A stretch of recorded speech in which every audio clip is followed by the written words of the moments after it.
Hello, everyone. Welcome to another episode of the Stream of Thought podcast, where thoughts flow and ideas stick. I'm your host, Jasmine. And today, I think the overall or overarching topic is becoming. Like, who am I becoming? Who do I want to become? And what does that look like to me? So, there were a few things that stood out to me lately that I was like, that really makes me think of where I'm going in life.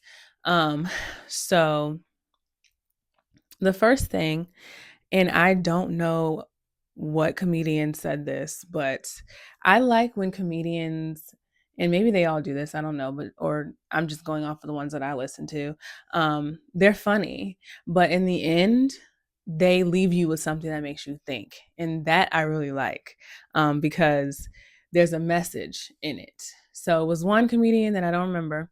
He said, well, he asked the question. He was like, would you rather save now, for that day when you can enjoy it, like save up all your money and then enjoy it later on in life, the fruits of your labor, right? Or would you rather live every day like it's your last and like spend the money that you get now and don't worry about it, later? Um, and initially I was like, oh, well, I like to save. Like that's very much my personality. I like to save, for like rainy days or like, when I retire and I want to like go on vacations or whatever the case. I like to feel like I'm prepared. But then he said, if you wait until you're like retirement age to enjoy the fruits of your labor, like can you really enjoy it as much as, let's say now? Like I'm 31 now. If I retire or whatever age, I don't know what the retirement age is now, like 65, and that might be wrong, but would I be able to enjoy all the things that I want to do now at 65? I don't know. So I felt like at the same time, I don't want to spend all my money and just be broke. Like I don't want to go through life just broke just because I want to have fun.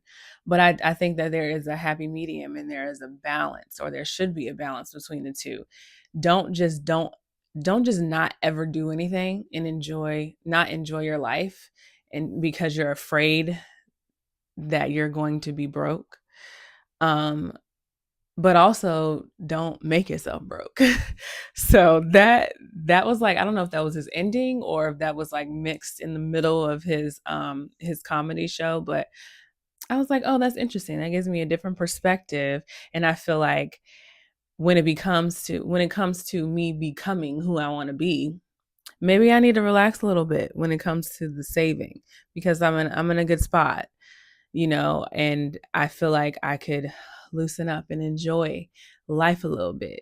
Not saying that I don't enjoy life, but I am also a stickler for finances, because because you never know what could happen. And that is still very true. You never know what could fall apart or what emergency could come up, and you don't want to be completely down and out and have nothing. But you can at the same time live a little. So, yeah. The second thing, and I do remember the comedian that said this. So I guess I'm just on comedians this episode. That's interesting. I've been watching a lot of funny things lately. I like to laugh. But it was Mike Epps, and it was his latest special, and he talked about, it's called delusion or delusional or something like that. So he said, in the end, you know, stay delusional. Like that was his advice to people. Because you got to be delusional to be successful in whatever, business or whatever aspect you want to be in. And I was like, that is so true. Is you shouldn't be letting other people tell you like what you can't do or what you're not. Oh, there's no way that's gonna work or whatever the case. Because they don't know.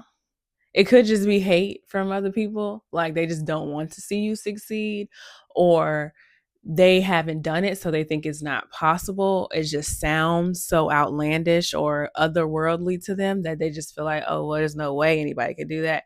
So if it's an idea that you have, do it. And if it doesn't go good, then it doesn't go good. But if it does, your delusion was nothing but helpful to you.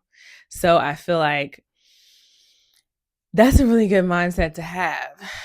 And because otherwise, if you're not delusional and having whatever these ideas are, then you could be missing or blocking your blessings. You could be missing opportunities that were meant for you because you're like, oh, I can't do it, or I feel like it's not going to go well, and nobody's going to like it, or whatever. And maybe not, but what if they do? What if just enough people see you? What if just enough people react and resonate, and what you say resonates with them? So yeah, be delusional. I think that's a really good motto to have, because delusional people can be very successful. It might take some time, but was worth it. Is worth working for something that you feel like you're passionate about and that's meant for you. So yeah.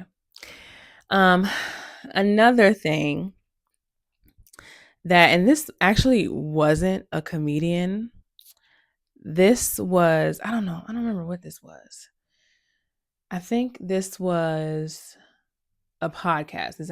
I listen to podcasts, other podcasts all the time, especially like inspirational ones. And I listen to some funny ones. Like I said, I like to laugh, but this one in particular, I don't remember the people once again, but I do remember what was said, some of the things that were said. So the guy was like, make a list of all the things you want in a husband, like everything, down to even the littlest things, right? But also the big things, just everything you want. Just make that list, write it down, and then become that person. Obviously, if you're a woman, don't become a man. But if you want this man to be financially stable, be financially stable. If you want this man to have a master's degree, get a master's degree. If you want him to be in certain circles, or then be in those circles. If you want him to dress a certain way, then dress like someone who would like that. If he's fancy all the time, wearing suits all the time, you need to be formal as well all the time. If he frequents like high-end bars and things like that, then maybe you need to frequent high-end bars and things like that. So I feel like and that brought me to another thing. A lot of times you date who you are. Like, it's kind of like a mirror. So especially in marriage, like, marriage brings out the best in you, and also, I don't want to say the worst in you, but it brings out things in you that maybe you ignored or didn't pay attention to, because it's like you looking at this person who knows you just as well as you know yourself, and they're pointing out things that you didn't pay attention to before, and it's like, wow, maybe I need to rethink how I look at this, or maybe I need to start moving a little differently, because this person is telling me about myself, literally. And that comes with relationships, and comes with being married. Like, you got to tell that other person about themselves, and they got to listen, and they got to possibly make some adjustments. It's a compromise. So yeah, I thought that was a really good point that guy made. Like, make that list, because at the end of the day, we all deserve whatever it is that we want, but what are you going to do to make that possible for yourself? If you, there's no offense to anybody who is doing this, but if you are a couch potato and you don't want to work and you don't want to do anything for yourself, then I don't know why you would expect somebody to just save you. Like, I don't know. I think that's interesting.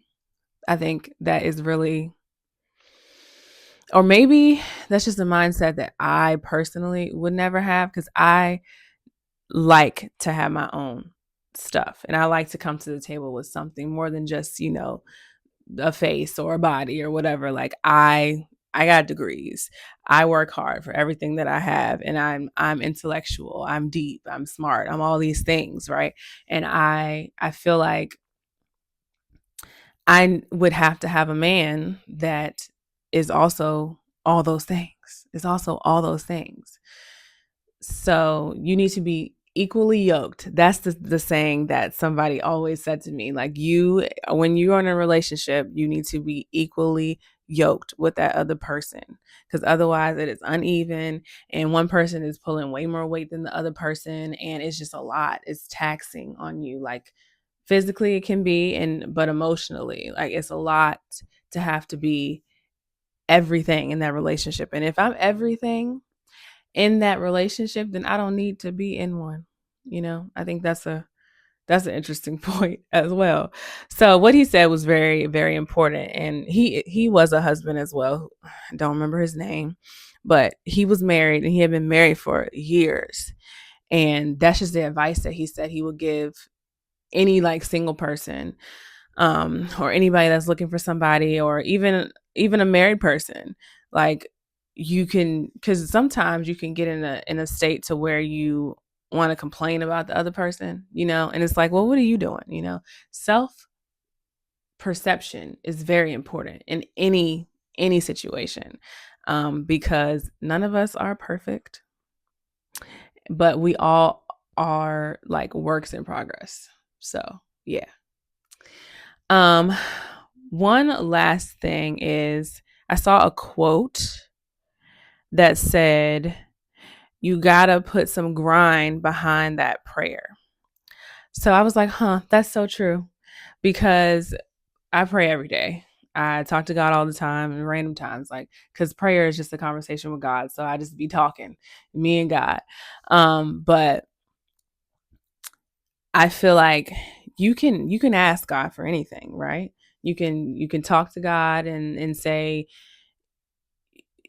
not wish for, but ask for guidance for certain things, or um, to live in your purpose or whatever. But also, you got to meet God halfway.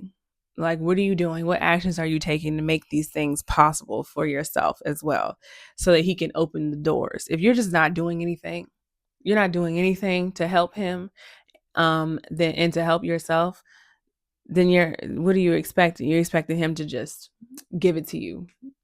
And I think that that's a mindset that I would never have, and that I wouldn't recommend people to have, because we got to actually, boots on the ground, and actually do something for ourselves to make things possible. So yeah, those are the things that stuck with me this week.